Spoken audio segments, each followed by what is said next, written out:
Hi friends, எல்லோரும் எப்படி இருக்கீங்க? ஓகே, இது உங்கள் ஹோம் டிவியின் தமிழ். நான் உங்கள் நந்தினி. ஓகே, இன்றைக்கான பிஸ்னஸ் நம்ம என்ன பார்க்க போகிறோம் அப்படின்ட்டு பார்த்தீங்க அப்படின்னா இதுவும் ஒரு வகையான ரீபேக் பிஸ்னஸ் தான். ஒரு வகையான இல்லை, இது ரீபேக் பிஸ்னஸ் தான். ரீபேக் பிஸ்னஸில் நான் நிறைய வீடியோஸ் போட்டிருக்கேன். அதனுடைய பிளேலிஸ்ட் இந்த வீடியோட எண்ட்லேயும் அப்புறம் கீழேயும் நான் கொடுக்குறேன். நீங்கள் செக் பண்ணி பார்த்துக்கோங்க.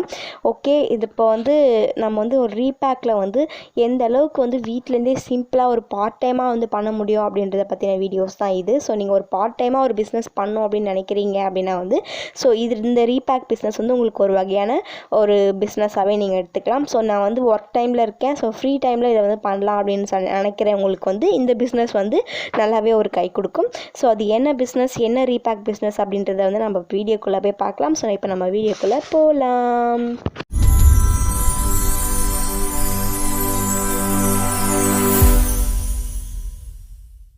First qualification.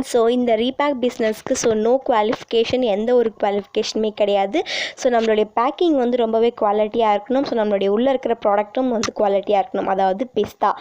நம்ம இன்றைக்கி ரீபேக்கில் பிஸ்தா ரீபேக்கிங் எப்படி பண்ணலாம் அப்படின்றத பற்றி தான் அந்த வீடியோவில் பார்க்க போகிறோம். இதுதான் நமக்கு தேவையான ஒரு குவாலிஃபிகேஷன். ஓகேங்களா? ரீபேக்கிங் எப்படியெல்லாம் பண்ணலாம் அப்படின்றது நமக்கு தெரிஞ்சு வச்சுருக்கணும். அதான் நமக்கு ரொம்பவே ஒரு முக்கியமான ஒரு குவாலிஃபிகேஷனாக இருக்குது. இதுக்கான இன்வெஸ்ட்மெண்ட் பார்த்தீங்க அப்படின்னா இது பிஸ்தா நார்மலாகவே ரேட் அதிகம்.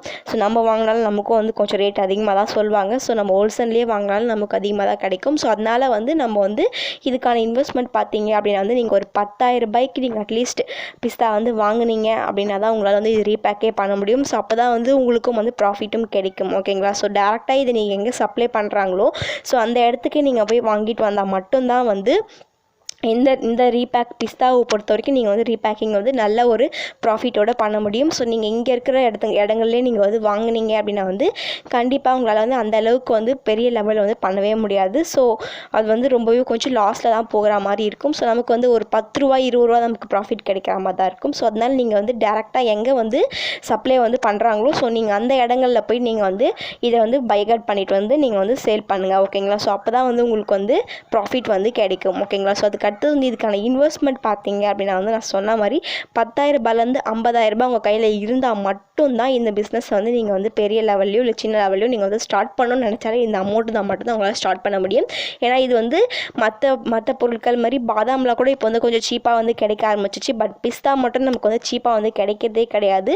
இதை நான் 2 வாங்கி அதனால் நமக்கு இது கொஞ்சம் ப்ரைஸ் அதிகமாக தான் இருக்கும். அதனால் நீங்கள் டேரெக்டாக எங்கே நீங்கள் சேல் பண்ணுறாங்களோ நீங்கள் அங்கேயே போய் வாங்கிட்டு வந்துடுங்க. எங்கே ரெடி பண்ணுறாங்களோ நீங்கள் அங்கேயே போய் வாங்கிட்டு வந்துடுங்க. ஓகேங்களா? ஓகே, அதுக்கப்புறம் பிஸ்தா 2 வகையாக நம்ம பண்ணலாம், பேக் பண்ணலாம். ஓகேங்களா? ஒன்று இந்த ஓடை எடுக்காமல் பேக் பண்ணுறது ஒன்று, இன்னொன்று ஓடை எடுத்து பேக் பண்ணணும். இந்த 2 வகையான பேக்கிங் இருக்குது. ஓடை எடுத்து பேக் பண்ணுறதுக்கு மிஷின்ஸ் இருக்குது. நீங்கள் மிஷின்ஸ் இல்லாமல் நீங்கள் ஹேண்ட் மூலியமாக மேன் பவர் வச்சு ஹேண்ட் மூலியமாக பண்ணுறீங்க அப்படின்னாலும் ஒரே காஸ்ட் தான் ஆகும். மிஷின்ஸ் வச்சு மிஷின்ஸ் மூலயமா பண்ணாலும் ஒரே அமௌண்ட் தான் ஆகும். ஓகேங்களா? அதனால் நீங்கள் இதை 2த்தையுமே செக் பண்ணிவிட்டு மிஷின்ஸ் வாங்கிக்கிறதா இல்லை மேன் பவர் வச்சுக்கிறதா இல்லை நீங்களே பண்ணுறீங்களான்றதை நீங்களே டிசைட் பண்ணிக்கோங்க. ஓகேங்களா? மிஷினோட காஸ்ட் பார்த்தீங்க அப்படின்னா 1 lakh above வரும். ஏன்னா இது ஓட மட்டும் தான் எடுக்கணும். அதனால் அந்த காஸ்ட் தான் வரும். ஓகேங்களா? அதை விட கம்மியிலையும் இருக்குது. மேபி வேணும்னா நீங்கள் செக் பண்ணி பாருங்கள். ஓகேங்களா? ஓகே, இதுக்கு அடுத்தது நம்ம இப்போ இந்த பிஸ்னஸ் ஸ்டார்ட் பண்ணுறதுக்கு நம்மளுடைய ஃபுல் அமௌண்ட்டில் நான் உங்களுக்கு சொன்னேன் 10,000 ரூபாயிலேருந்து 50,000 ரூபாய் வரைக்கும் கண்டிப்பாக ஆகும். அதுக்கு குறைவாக 1 ரூபா கூட ஆகவே ஆகாது. அதுக்கு மேலே ஆகிறதுக்கு தான் உங்களுக்கு வாய்ப்புகள் இருக்குது. ஓகேங்களா? ஓகே, இதெல்லாம் நீங்கள் செக் பண்ணி கரெக்டாக இந்த பிஸ்னஸை ஸ்டார்ட் பண்ணலாமா வேணாமான்றது நீங்கள் டிசைட் பண்ணிக்கோங்க. ரீபேக் பொறுத்த வரைக்கும் நமக்கு கம்மியான ஒரு அமௌண்ட் இருந்தால் மட்டும்தான் நம்ம ரீபேக் பண்ணுறோம். ஓகேங்களா?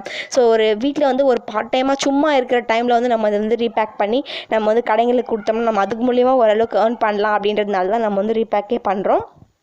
அதனால தான் இந்த பிஸ்தாவை மட்டும் ரீபேக் பண்ணுறதுக்கு நிறைய பேர் அந்த பிஸ்னஸ் போடுறதுக்கு நிறைய பேர் யோசித்து போடுறதுக்கான ஒரு காரணம் இதுதான். ஆனால் இதில் போட்டிங்க நீங்கள் லாபம் கிடைக்கும்னு நினச்சி பண்ணுறீங்க அப்படின்னா அதிகமான ப்ராஃபிட் கிடைக்கணும்னு நினச்சி பண்ணுறதுக்கு இந்த பிஸ்தா நல்லாவே ஒரு கை கொடுக்கக்கூடிய ஒரு பிஸ்னஸ் தான். ஓகேங்களா? நீங்கள் இந்த பிஸ்னஸ் தாராளமாகவே பண்ணலாம். எந்த ஒரு நஷ்டமும் வராது. இது ரொம்பவே லாங் டைம் பிஸ்னஸ் தான். இது சீசன் டைம் அதெல்லாம் எதுவுமே கிடையவே கிடையாது. இது நல்லாவே ஒரு லாங் டைம் பிஸ்னஸ். ஸோ இது எல்லா டைம்லேயும் வந்து நல்லா சேல்ஸ் ஆகிறதுக்கான வாய்ப்புகள் நிறையவே இருக்குது. ஸோ அது மட்டும் இல்லாமல் ஸ்வீட் ஸ்டால்லாம் வந்து இப்போ பிஸ்தா ஸ்வீட் ஸ்டால் பிஸ்தாவை வச்சு ஒரு ஸ்வீட்டுன்றதே ஒன்று வந்து பண்ண ஆரம்பிச்சிட்டாங்க. ஸோ அதனால் வந்து இப்போ வந்து பிஸ்தாவுக்கு வந்து ஒரு நல்ல ஒரு மதிப்பு இருக்குது. ஸோ நல்ல ஒரு வரவேற்பு இருக்குது. ஸோ அது மட்டும் இல்லாமல் பிஸ்தாக்குள்ள நிறைய வந்து ஸ்டாமினா இருக்குன்றதுனால குழந்தைங்கள்லேருந்து ஸ்போர்ட்ஸ் பாய்ஸ் அதெல்லாம் வந்து எல்லாருமே வந்து இப்போ வந்து பிஸ்தாவை வந்து ஹீட் பண்ண ஆரம்பிச்சிட்டாங்க. ஸோ அதனால் வந்து பிஸ்தாவுக்கு வந்து ஒரு நல்ல வரவேற்பு இருக்குது. ஸோ நீங்கள் வந்து பிஸ்தாவை வச்சு ஒரு ரீபேக் பண்ணணும்னு நினச்சிங்கன்னா வந்து கண்டிப்பாக உங்களுக்கு ஒரு ஆல் த பெஸ்ட். நீங்கள் கண்டிப்பாக இந்த பிஸ்னஸை ட்ரை பண்ணலாம். ஓகேங்களா? ஓகே ஃப்ரெண்ட்ஸ், இப்போ வந்து டிப்ஸ் என்னென்ன அப்படின்றத இப்போ நம்ம போய் பார்க்கலாம். ஓகே, ஃபர்ஸ்ட் டிப்ஸ் என்ன அப்படின்றத பார்க்கலாம். ஸோ ஃபர்ஸ்ட் டிப்ஸ் பார்த்தீங்க அப்படின்னா வந்து தரம். ஓகேங்களா? ஸோ குவாலிட்டி வந்து ரொம்ப ரொம்ப முக்கியம். ஸோ நீங்கள் வந்து டேரெக்டாக எங்கே வந்து சப்ளை பண்ணுறாங்களோ ஸோ நீங்கள் அவங்கக்கிட்டேயே போயிட்டு சப்ளை வந்து வாங்கி நீங்கள் வந்து பண்ணுங்கள். ஸோ இது நீங்கள் எப்படி விசாரிச்சு தெரிஞ்சிக்கலாம்னா, நீங்கள் ஆல்ரெடி இப்போ வந்து சூப்பர் மார்க்கெட்லாம் போனீங்கன்னா அங்கே வந்து பிஸ்தா வந்து விற்றுருப்பாங்க. ஸோ நீங்கள் அவங்கக்கிட்டே வந்து அங்கே ஓனர்கிட்ட போய் நீங்கள் கேட்டு நான் இந்த மாதிரி பண்ணலான்னு இருக்கேன், ஸோ எனக்கு கொஞ்சம் ஹெல்ப் பண்ணுங்கள் அப்படின்னு சொல்லி நீங்கள் வந்து ரெக்வஸ்ட்டாக கேளுங்க. ஸோ அப்போ தான் வந்து அவங்க வந்து கொடுப்பாங்க. ஸோ இல்லை எனக்கே வந்து தெரியும் அப்படின்னு சொல்கிறவங்களுக்கு வந்து நீங்கள் டேரெக்டாக வந்து போய் அவங்கக்கிட்டே போய் வாங்கி நீங்கள் வந்து சப்ளை வந்து வாங்கி நீங்கள் ரீபேக் பண்ணி சேல் பண்ணுங்கள். ஓகேங்களா? ஸோ அப்போ தான் வந்து உங்களுக்கு வந்து ப்ராஃபிட் கிடைக்கும். ஸோ அப்போ தான் வந்து அந்த பிஸ்தாவுடைய குவாலிட்டியும் வந்து நமக்கு வந்து நல்ல குவாலிட்டியாகவே இருக்கும். ஓகேங்களா? ஸோ இப்போ வந்து செகண்ட் டிப்ஸ் என்ன அப்படின்றத இப்போ நம்ம பார்க்கலாம். ஓகே, செகண்ட் டிப்ஸ் என்ன அப்படின்ட்டு பார்த்தீங்க அப்படின்னா வந்து ஸோ உங்களுடைய பேக்கிங். ஓகேங்களா? ஸோ பேக்கிங் வந்து ரொம்ப ரொம்ப முக்கியம். ஏன்னா வந்து பிஸ்தாவில் வந்து ஒரு சின்ன ஒரு ஓட்டை இருந்தாலும் சரி அசால்ட்டாக எறும்பு போயிட்டு மொத்தத்தையும் நாஸ்தி பண்ணிவிடும். ஸோ அதுக்கப்புறம் உங்களுக்கு தான் நஷ்டமாகும். ஏன்னா வந்து நிறைய பேர் வந்து இது பிஸ்தாவை வந்து இப்போ வாங்க ஆரம்பிச்சிட்டாங்க. ஸோ அதனால் வந்து ஸோ நமக்கு வந்து பேக்கிங் வந்து எந்த அளவுக்கு பர்ஃபெக்டாக இருக்கோ ஸோ அந்த அளவுக்கு வந்து நம்மளுடைய பிஸ்தாவும் வந்து ஹெல்த்தியாகவும் டேஸ்டியாகவும் இருக்கும். ஸோ அதனால் வந்து குவாலிட்டியாகவும் இருக்கும். ஓகேங்களா? ஸோ அதனால் வந்து பேக்கிங் வந்து ரொம்ப ரொம்ப முக்கியம். ஸோ உங்களுடைய பேக்கிங் வந்து நீங்கள் எந்த அளவுக்கு வந்து பர்ஃபெக்டாக பண்ணுறீங்களோ ஸோ அந்த அளவுக்கு உங்களுக்கு வந்து ப்ராஃபிட்டு அதிகமாக கிடைக்கும். ஓகேங்களா? ஸோ இதுக்கு வந்து இப்போ வந்து பிஸ்தாவுக்கு வந்து எந்த அளவுக்கு வந்து பேக்கிங் குவாலிட்டியாக பண்ணலாம் அப்படின்ட்டு பார்த்தீங்க அப்படின்னா வந்து ஒரு 2 டைப்ஸ் இருக்குது. ஸோ ஒன்று வந்து நம்ம நார்மலாக ஒரு நான் சொல்லியிருக்கேன் இல்லையா 2000 ஒரு பேக்கிங் மிஷின் இருக்குது அப்படின்னு சொல்லிட்டு. ஸோ நீங்கள் அந்த மிஷின் வச்சு பேக் பண்ணலாம். ஸோ அதுவும் ஒரு குவாலிட்டியான ஒரு பேக்கிங் தான். ஸோ பட் வந்து அது தற்காலிகமான ஒரு பேக்கிங் தான். ஓகேங்களா? ஸோ இன்னும் வந்து நல்லா ஸ்ட்ராங்காக பேக் பண்ணணும் அப்படின்னு நீங்கள் நினச்சிங்க அப்படின்னா வந்து ஸோ அதுக்கான மிஷின்ஸ் இருக்குது. ஸோ அந்த மிஷினோட காஸ்ட் பார்த்தீங்க அப்படின்னா வந்து உங்களுக்கு வந்து 50,000 ரூபாயில் இருந்து 1,00,000 ரூபா வரைக்கும் இருக்குது. ஓகேங்களா? ஸோ அதனால் வந்து நீங்கள் அதை வந்து கரெக்டாக வந்து அந்த அமௌண்ட்டுக்குள்ளே நீங்கள் வந்து பார்த்து நீங்கள் கரெக்டாக செகண்டர்லையோ இல்லை கரெக்டாக குவாலிட்டியான மிஷினோ பார்த்து நீங்கள் செக் பண்ணி வாங்கிக்கோங்க. ஸோ அப்போ தான் வந்து உங்களோட பேக்கிங் வந்து ரொம்பவே குவாலிட்டியாக இருக்கும். ஓகேங்களா? ஸோ இப்போ வந்து அடுத்த டிப்ஸ் என்ன அப்படின்றத போய் நம்ம பார்க்கலாம். ஓகே, தேர்ட் டிப்ஸ் என்ன அப்படின்றத பார்க்கலாம். ஸோ தேர்ட் டிப்ஸ் வந்து மேன் பவர். ஸோ இந்த பிஸ்னஸ்க்கு வந்து மேன் பவர் வைக்கலாமா வேண்டாமான்னு பார்த்தீங்க அப்படின்னா வந்து ஸோ ஒரு 3 மந்த் வந்து நீங்கள் வந்து இந்த பிஸ்னஸில் இறங்கி வந்து பண்ணுங்கள். ஸோ அதுக்கப்புறம் கொஞ்சம் டெவலப் ஆனதுக்கப்புறம் ஓகே இப்போ வந்து மேன் பவர் நம்ம வைக்கலாம் அப்படின்ட்டு உங்கள் மைண்டுக்கு வந்து தோணுதுக்கப்புறம் நீங்கள் வந்து மேன் பவர் வந்து ஃபிக்ஸ் பண்ணிக்கோங்க. ஸோ அப்போ தான் வந்து உங்களுக்கும் ப்ராஃபிட் கிடைக்கும். ஓகேங்களா? ஸோ இதுக்கு நீங்கள் வந்து ஸ்டார்டிங்லேயே வச்சிட்டிங்க அப்படின்னா வந்து ஸோ நீங்கள் போட்ட முதலீடும் எடுக்க முடியாது. ஸோ ப்ராஃபிட்டும் வந்து பார்க்காத மாதிரி இருக்கும். ஸோ அதனால் வந்து ஸோ ஸ்டார்டிங்லேயே வந்து மேன் பவர் வந்து வைக்காதீங்க. ஓகேங்களா? ஸோ அதுக்கப்புறம் வந்து பிஸ்தாவுக்கு வந்து விளம்பரம் பண்ணலாமா வேண்டாமா அப்படின்னு கேட்க தாராளமாகவே பண்ணலாம். ஸோ ரீபேக்கில் வந்து நம்ம வந்து இந்த பிஸ்தா பாதாம் பருப்பு இதெல்லாம் வந்து பண்ணுறோம் அப்படின்னா வந்து கண்டிப்பாக அதுக்கு வந்து ரீபேக் வந்து விளம்பரம் வந்து நம்ம தாராளமாகவே பண்ணலாம். ஓகேங்களா?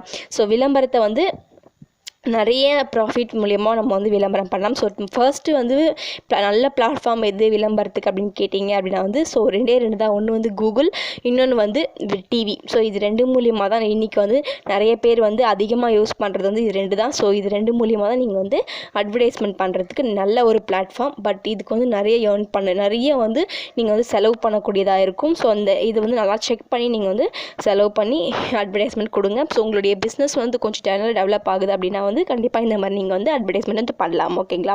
இப்போ வந்து அடுத்த டிப்ஸ் என்ன அப்படின்றத இப்போ போய் நம்ம பார்க்கலாம்.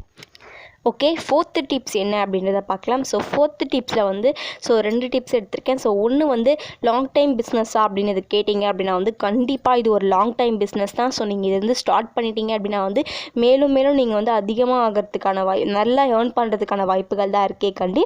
ஸோ இதை வந்து நீங்கள் சடனாக விட்டுட்டு போகணும்னு நினச்சாலும் உங்களால் முடியாது. ஸோ அந்தளவுக்கு வந்து இது வந்து கொஞ்சம் லாங் டைம் பிஸ்னஸ் தான். நீங்கள் வந்து கரெக்டாக வந்து பண்ணலாம். ஓகேங்களா? ஸோ அதுக்கு அடுத்தது வந்து ஸோ டைமிங். ஓகேங்களா? ஸோ இந்த பிஸ்னஸ்க்கான டைமிங் வந்து நீங்கள் ஒரு 10 மணிலேருந்து ஒரு 5 மணி வரைக்கும் நீங்கள் வந்து ஒர்க் பண்ணாலே போதுமானதாக இருக்கும். ஸோ அதுக்கப்புறம் வந்து அந்த டைமில் தான் நீங்கள் போய் சப்ளைவும் பண்ண முடியும். ஸோ அந்த டைமில் நீங்கள் வந்து ஒர்க் பண்ணவும் முடியும். ஸோ அதனால் வந்து இதுக்கான டைமிங் வந்து ரொம்பவும் அதிகமாகவும் ஆகாது. ஸோ டெய்லி ஒரு 1 hour இல்லை 2 hour அந்த மாதிரி ஒர்க் பண்ணாலே இதுக்கு வந்து போதுமான அளவாகவே இருக்கும். ஓகேங்களா? ஸோ இப்போ வந்து அடுத்த டிப்ஸ் என்ன அப்படின்றத போய் பார்க்கலாம். ஓகே, 5th டிப்ஸ் என்ன அப்படின்ட்டு பார்த்தீங்க அப்படின்னா வந்து இதுக்கான அமௌண்ட்டு.